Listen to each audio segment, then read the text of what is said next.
What's up, guys? Today I'm here to get into the genetically modified mosquitoes that have recently been developed and released. So, without further ado, let's get into it. Because, as we already know, lots of these mosquitoes are not normal mosquitoes. They have obviously been genetically altered. Now, obviously, the genetic altercation of these mosquitoes is the primary reason people are concerned about any unexpected effects. Because we essentially don't know the full implications of genetically modifying these creatures and then releasing millions of them into the ecosystem.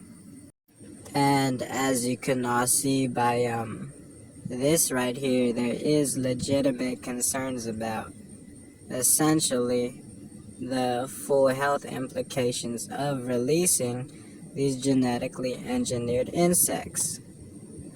And in this legal document, it does make a great case about how it's not necessarily the best idea to experiment on a human population with genetically modified mosquitoes without knowing the full health implications of releasing millions of these genetically modified insects. Another big question about this whole mosquito thing is, will it even work? Because when it's been done in other countries, really the mosquitoes still breed despite being exposed to the genes that are supposed to keep them from reproducing. Which has people questioning whether all of this human experimentation is even worth it.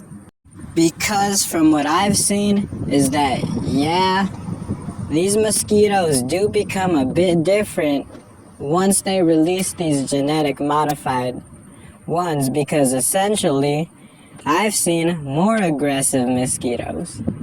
If I get bitten by these crazy mosquitoes, the bites are worse than they were like 3 or 4 years ago, which to me makes no sense if this genetic modification is supposed to be killing the mosquitoes.